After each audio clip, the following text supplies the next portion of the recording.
Hey everybody, hope you're all doing well. My name is Steven and this is the Storytime channel. Today we have some malicious compliance stories and our first story of the day is by Alon from RSR, The Office Q. I work as a developer in an IT company, though I still do a number of support tasks every now and then. Due to the current global health crisis, we are asked to work from home as much as we can.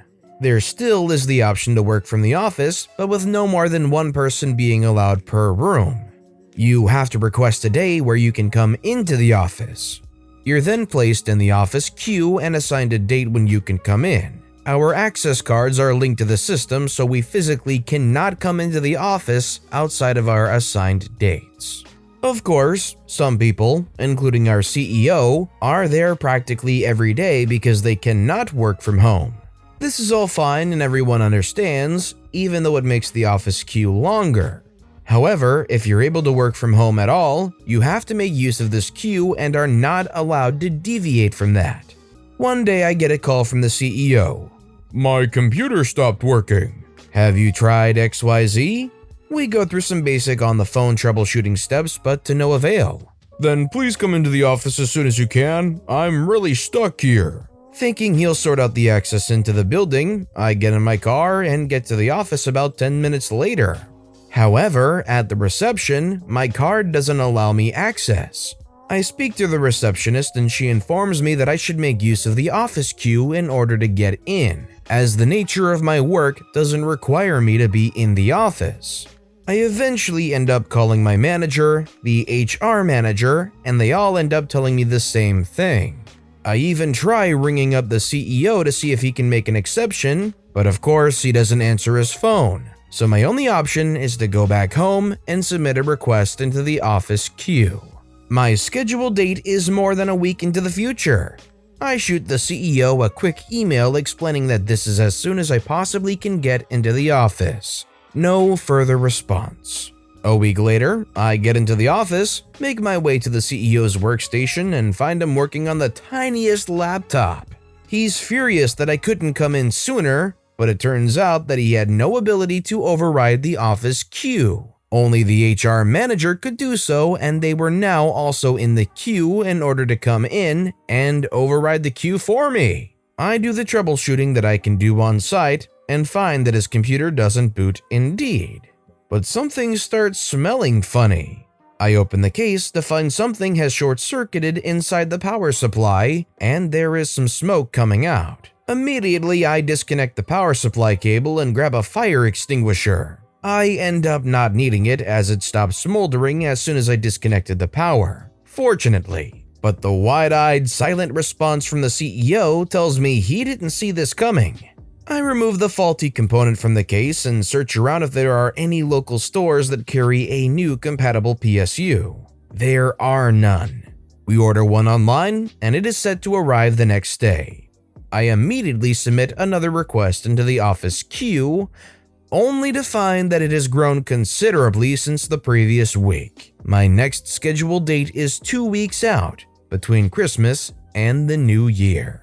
I relay this to the CEO, expecting him to go off on me for this. Instead, he just sighs. "You know, at this point I'm just glad you saved me from a fire.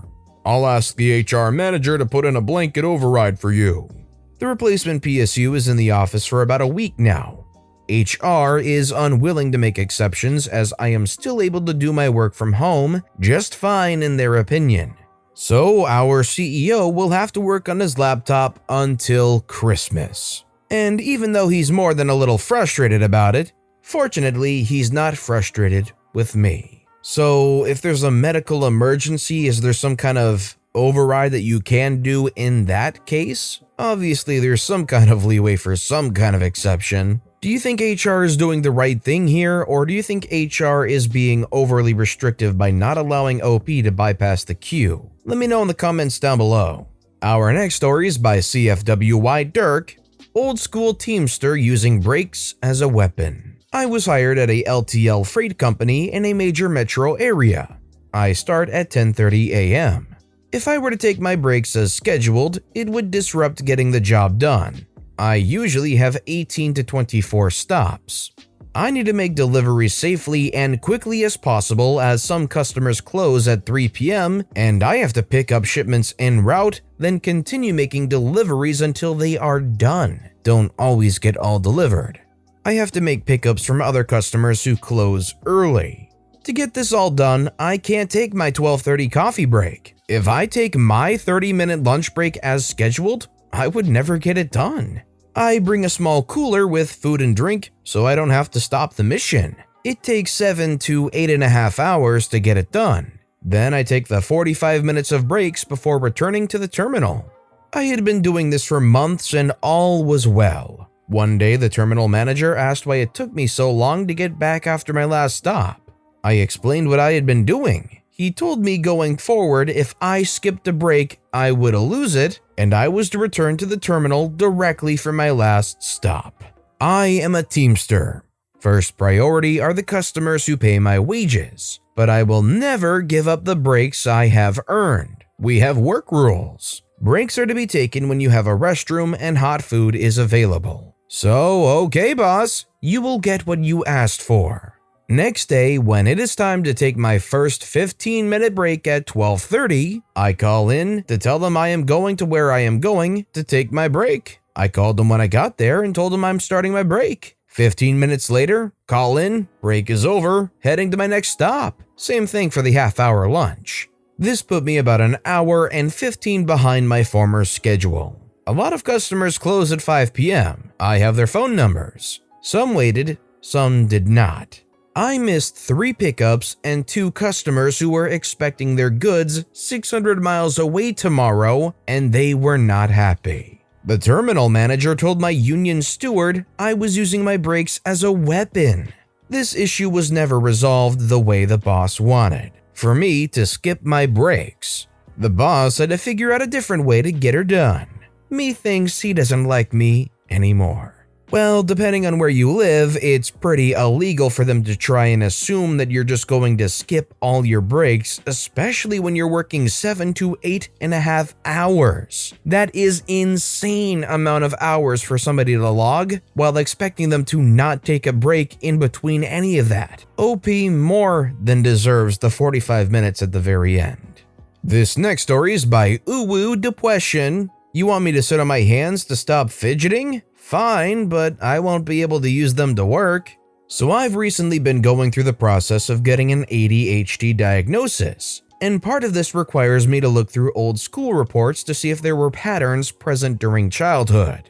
I got to one report that repeatedly mentioned fidgeting in each class by the same teacher, and it sparked a memory of 7-year-old me enjoying taking my teacher's words literally. I used to fidget. Bad. I was a great student, but I just couldn't keep my hands still because doing that stopped me from interrupting classmates and the teacher. One class, I'm fidgeting, and my teacher tells me off and says I need to sit on my hands to stop myself if I don't have any self-control. I say, for how long? Miss J says, until I say you can stop. So I sat on my hands like she asked. Then she started handing out our workbooks and pencils, and I thought I should start working, but I realized she hadn't said I could take my hands out from under my butt. But then I also can't raise my hand to ask if I can stop because that defeats the point. So I turned to my friend and asked for their help putting the pencil in my mouth and opening the workbook. I start writing with my head, which is when Miss J notices. "What the heck are you doing?" "You said I had to sit on my hands until you said I could stop. You didn't say I could stop yet, so I'm making do." She got really angry at that and sent me out of the class for being too literal. But she never asked me to sit on my hands again. I'm assuming this is before the kind of more modern era where any kind of potential disability is taken pretty seriously by the schools in most scenarios, and teachers wouldn't be able to just get away acting like that. At least I really hope in the majority of places nowadays that they wouldn't be able to. Our next story is by Bebop and Rocksteady, called Every Time You Drive. My mom likely had narcissistic personality disorder, never diagnosed, and I was the oldest of my siblings. So I was the first of us kids to get my driver's license in the US at 16 during my junior year of high school.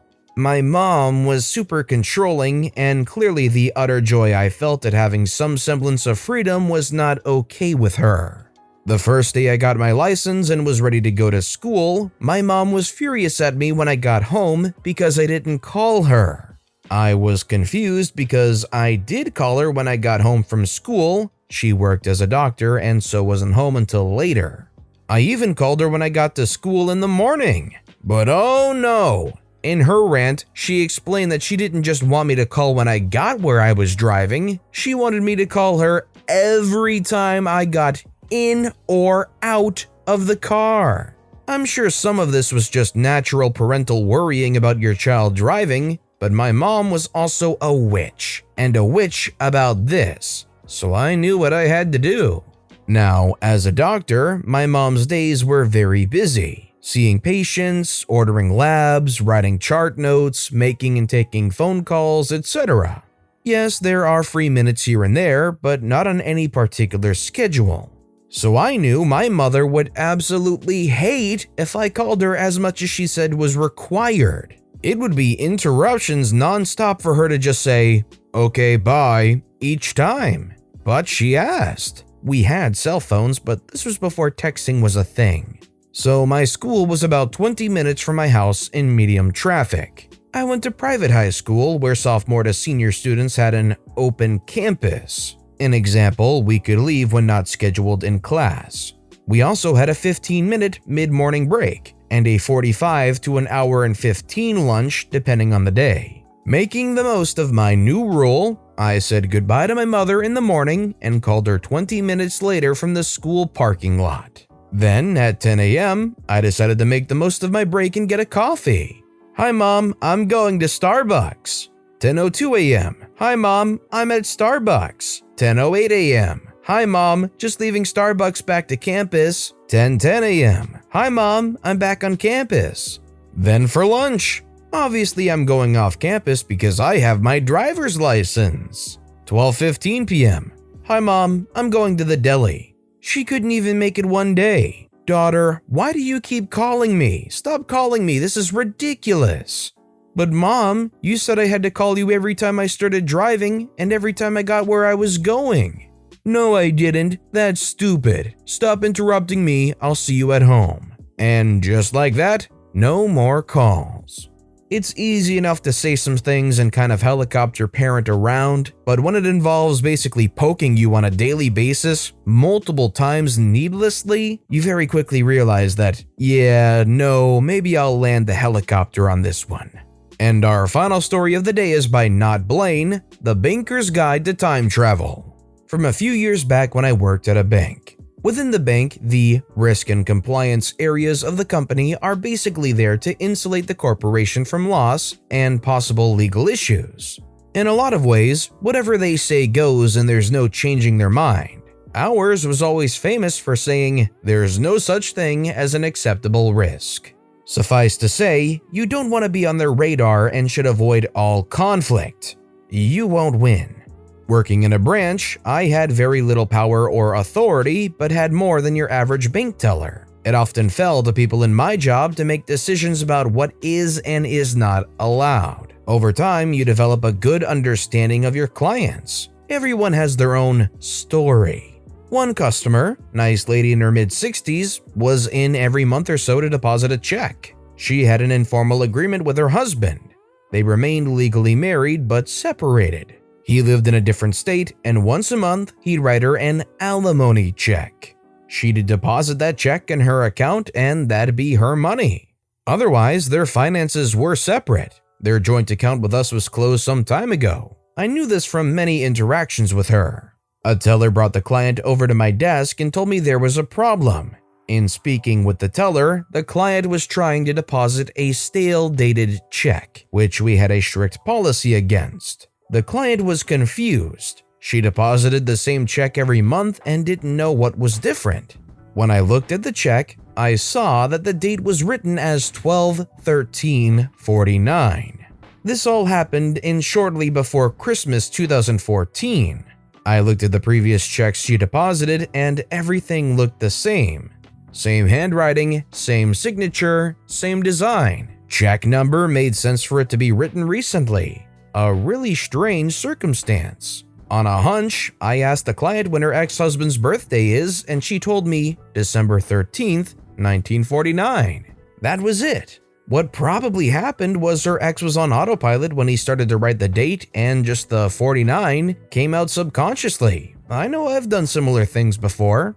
The client mentioned that she still needed to get the grandchildren presents and she didn't know if her ex could get her another check in time. They didn't speak regularly.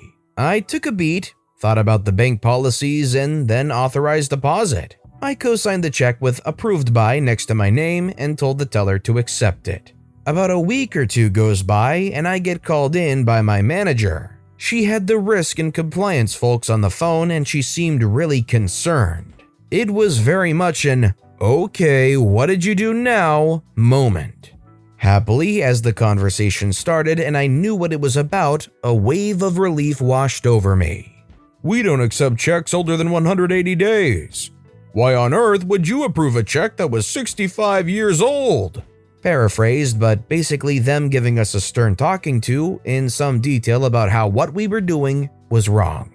When my turn to speak arose, I responded, "The check isn't stale dated, it's post-dated. Nowhere on that check does it say 1949, it just says 49. The intent to write 2049 is more logical than the intent to write 1949. 35 years into the future, not 65 years into the past. And we do accept post-dated checks to deposit." I then went into a similar explanation of how we know the client, we understand the nature of the transaction, and pretty much the rest of this post. We were told they'd get back to us, and they never did. I guess at worst that's a draw, which is the closest to a win I could ever hope for. And I did my best to keep my head down until I found a different job. Well, OP was just trying to help the lady out. After talking through it and realizing that it's the husband's birth year, it was very clearly just a mistake that happened. Now the smart thing is, OP thought on their feet. The higher-ups claimed that it was a stale-dated check, which means a check with a date older than 6 months, which obviously banks don't accept. But OP said it wasn't 1949, it was post-dated, a check with a date in the future, 2049, which they do accept future-dated checks. Very, very quick thinking to help just shut down the situation being a problem in risk and compliance. But with that being said, that's all the time we have for today. So if you have a favorite story of the day, let me know which story and why in the comments down below. But besides that, if you enjoyed the video, please consider giving it a like, and if you haven't, subscribe and turn notifications on so you'll never miss an upcoming video. No matter what you do, whether it's just viewing the video, liking, subscribing, turning notifications on, I appreciate the heck out of it. Every little thing that you do helps the channel grow that much more, and I can't thank you enough for it. So until next time, I hope you all have a wonderful day, and I'll be right here next time on the Storytime channel.